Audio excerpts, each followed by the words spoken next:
Let me tell you something strange about darkness. Not the kind of darkness you choose. Not the peaceful dark of closing your eyes at night. Knowing the light switch is right there if you need it. I'm talking about the other kind. The sudden kind. The darkness that arrives without warning when the power dies and takes with it every familiar hum, every glowing screen, every small comfort that told you the world was still working. And in that first moment, in those first few seconds of unexpected darkness, your brain does something fascinating. It lies to you, not a small lie, not a gentle reassurance, but a complete, convincing fabrication about what's happening and what you should do next. And here's the unsettling part. Almost everyone believes it. You might have experienced this, maybe during a storm, maybe during rolling blackouts, maybe just a blown transformer in your neighborhood. The lights go out, and immediately, before you've even had time to process what happened, your brain delivers its first message. This is temporary. The power will be back soon. It sounds reasonable. It sounds logical. It's probably even true most of the time. But in the moments when it isn't true, when the darkness isn't temporary, that lie can cost you everything. Because while your brain is reassuring you that this is just a minor inconvenience, precious time is passing, the time when you could act, the time when you could prepare, the time when the world is still relatively calm. And you're sitting there, waiting, believing the lie. Here's what's actually happening inside your brain when the lights go out. Your brain is an incredible pattern recognition machine. It's constantly comparing current experiences to past experiences, trying to predict what comes next. And in your entire life, how many times has the power gone out permanently? Probably never. Maybe you've had outages that lasted hours, maybe even a day or two, but they always ended. The power always came back. So your brain, doing what it's designed to do, assumes this time will be like every other time. Psychologists call this normalcy bias. It's the tendency to believe that since something has always functioned a certain way in the past, it will continue to function that way in the future. It's why people in disaster zones often don't evacuate even when warned. It's why passengers on sinking ships sometimes refuse to get into lifeboats. It's why, during the first hours of genuine crisis, most people simply wait. Because the brain is telling them, this is normal. This will pass. Everything will return to how it was. And in most cases, it's right. But when it's wrong, it's catastrophically wrong. Let me tell you about a window of time that most people don't know exists. When a blackout begins, there's roughly a 3-hour period where the world is still relatively functional, still relatively safe, still operating under the assumption that normalcy will return.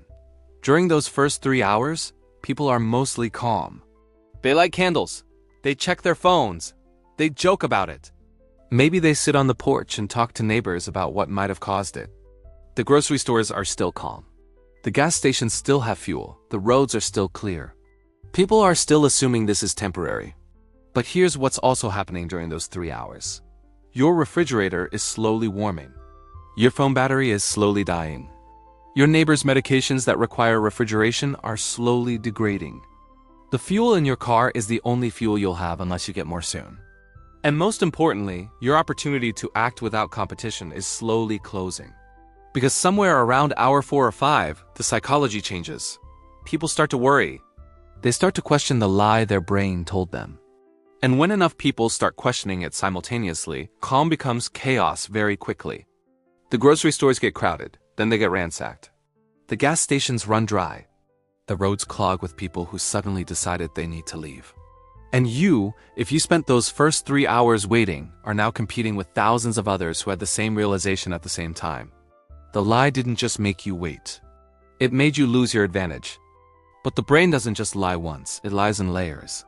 Let's say you overcome the first lie. You recognize that this might not be temporary. You decide you should probably do something. That's when the second lie arrives. I have time. I can wait a bit longer. Let me just finish this.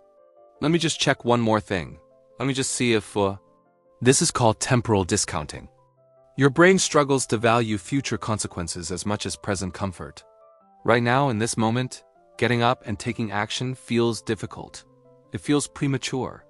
It feels like overreacting. But staying on the couch, waiting just a little longer, checking your phone one more time to see if there's news, that feels easy. So you wait. And every minute you wait, the window closes a little more. There's something deeply human about this. We're not wired for preemptive action. We're wired to respond to immediate, visible threats. A lion running toward you? Your brain mobilizes everything instantly. The slow realization that the power might not come back and society might start unraveling over the next 12 hours. Your brain doesn't have a protocol for that.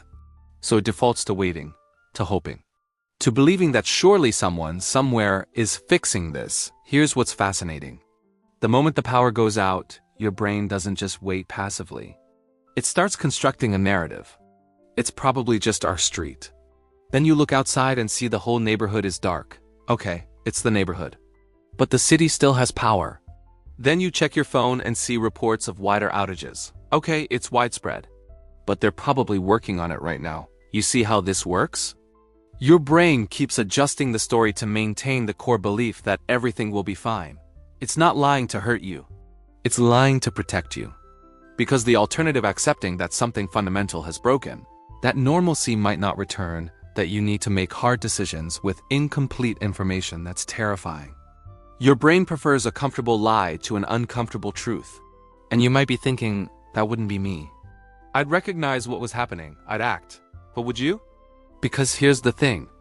Every single person who's ever waited too long thought the same thing about themselves before it mattered. Let me paint you a different picture. The power goes out. And instead of believing the lie, instead of waiting, you do something different. You sit in the darkness for just a moment. Not waiting for the power to return. Just noticing. You notice how quiet it is without the refrigerator's hum, without the air conditioning, without the background noise you never consciously heard, but that was always there. You notice how dark it actually is without streetlights, without the glow of screens, without any of the artificial light you've lived your entire life surrounded by, and in that noticing, something shifts. You stop asking, when will it come back? And start asking, what if it doesn't? Not from panic, not from fear, but from clear-eyed assessment. Because that question, that simple shift in framing, changes everything. Suddenly you're not waiting. You're evaluating. What do I have right now? What will I need if this continues? What actions should I take while I still can? Your phone has 73% battery. Okay, what is the most important use of that battery if it is the last charge you have for a while? Your car has half a tank of gas. That's either enough or not enough, depending on what you do in the next hour. Your refrigerator has food that's starting to warm. You can eat the perishables now while they're still good, or you can wait and watch them spoil. These aren't panic decisions. They're logical assessments that become obvious once you stop believing the lie. Here's something most people don't realize. In every crisis, there's a small percentage of people who act immediately. Not recklessly. Not from panic. But from a clear understanding that the first hours matter most.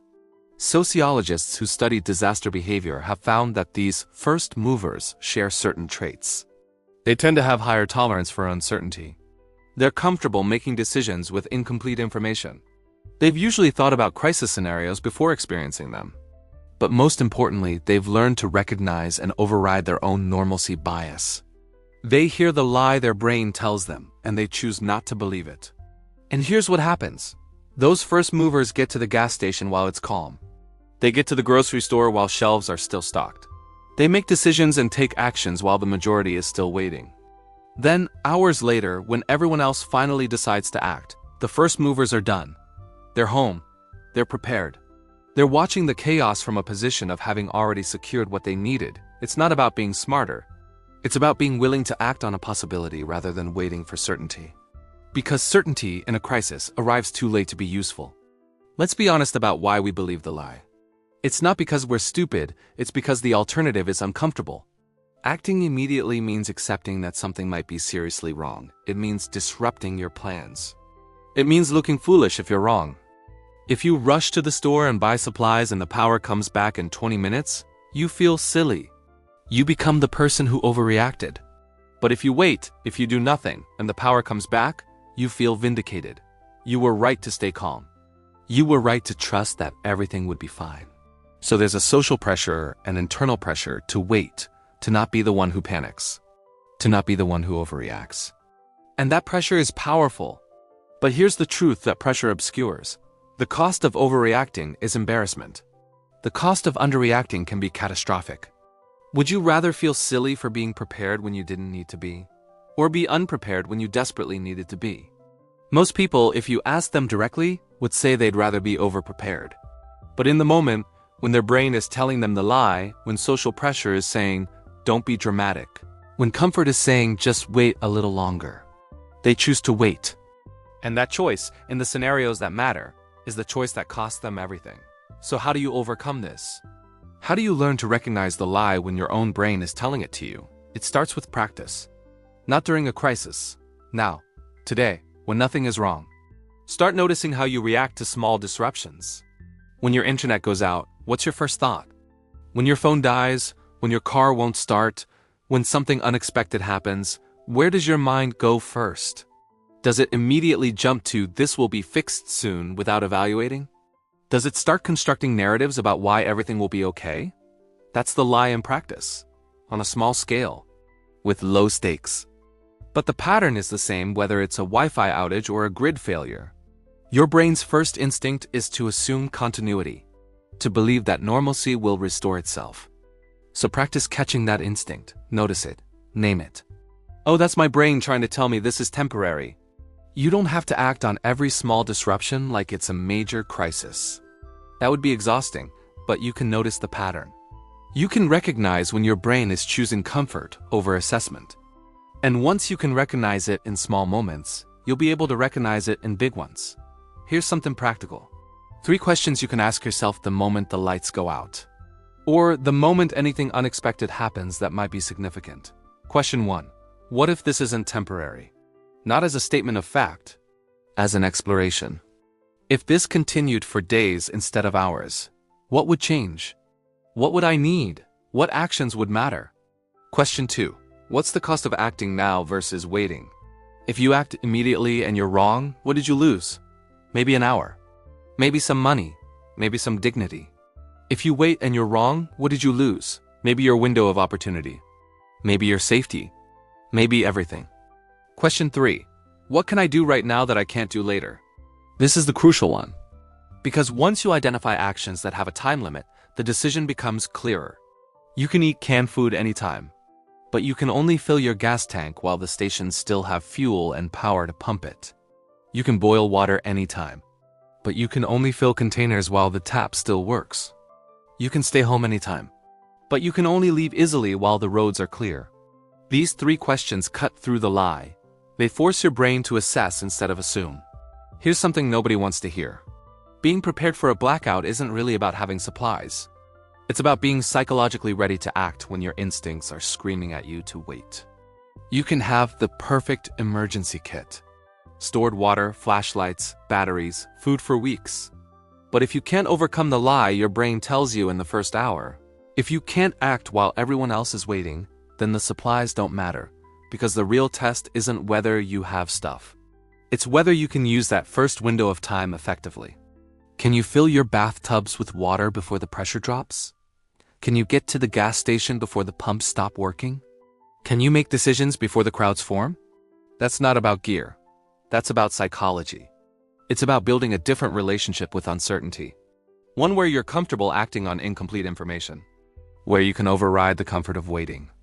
Where you can hear the lie and choose not to believe it. And that's uncomfortable. Because it means accepting that you might look foolish sometimes. That you might take action that turns out to be unnecessary. But the alternative, always waiting for certainty, always trusting that normalcy will restore itself, that alternative only works until it doesn't. You know what's fascinating? This pattern extends far beyond power outages. The lie your brain tells you during a blackout is the same lie it tells you in every slowly developing crisis. When the economy starts showing cracks, your brain says, "It'll stabilize." It always does. When social tensions start rising, your brain says, "This will blow over." It always does. When supply chains start breaking, your brain says, "They'll fix it." They always do. The lie is always the same. This is temporary. This is normal. This will resolve itself. And most of the time, it's right. But the times when it's wrong are the times that reshape everything. The 2008 financial crisis. The people who saw it coming and acted early did something most people couldn't do. They stopped believing the lie. The COVID-19 pandemic. The people who stocked up in February, before the rush, weren't smarter than everyone else. They just stopped waiting for certainty. Every major disruption follows the same pattern. Early signals that most people ignore. A growing body of evidence that something's wrong. And a vast majority who keep believing that normalcy will restore itself until the moment it's too late to prepare. The blackout is just the most immediate, most visceral version of this pattern. Because in a blackout, you can't deny the evidence. The darkness is obvious. The silence is undeniable. But even then, even with undeniable evidence, most people still believe the lie. That's how powerful the bias toward normalcy is. So here's my challenge to you, not someday, tonight. Turn off the power to your home. Flip the breakers. Simulate a blackout. Sit in the darkness for an hour. No screens, no flashlights at first, just darkness. And pay attention to what your mind does. Notice how it immediately starts thinking about when you'll turn the lights back on. Notice how it starts justifying why you can turn them on early. This is silly. I've made my point. I can stop now. Notice how uncomfortable it is to sit with uncertainty, with darkness, with the absence of the constant background hum of electrical civilization. That discomfort is information. That's your brain showing you exactly how it will react when the darkness isn't voluntary. And once you know that, once you've felt it, you can start to prepare for it, not with gear. With psychology. You can practice sitting with uncertainty. Practice making decisions without complete information. Practice recognizing when your brain is lying to you. Because the real preparation isn't having flashlights. It's knowing you can function without them.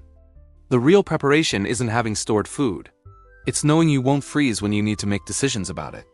The real preparation is building a relationship with crisis that doesn't depend on the crisis being temporary. Here's the paradox. The lie your brain tells you, as dangerous as it can be, is also a gift. Because once you recognize it, once you understand the pattern, you have something most people never develop. The ability to see clearly when everyone else is blind. The ability to act when everyone else is frozen. The ability to recognize the moment when the rules change, when the old patterns break, when the window of opportunity opens for those who can see it. That's not about being a pessimist. It's not about living in fear. It's not about assuming every disruption is the end of the world. It is about having a calibrated sense of when normalcy bias is helping you versus when it is hurting you. It is about being able to toggle between trusting that things will be fine and preparing for them not to be. It's about flexibility of mind. The capacity to believe two contradictory things simultaneously, that everything will probably be okay, and that you should prepare as if it won't be. Most people can only hold one of those thoughts at a time. They're either completely trusting or completely paranoid. But the people who navigate crisis successfully hold both. They hope for the best while preparing for the worst.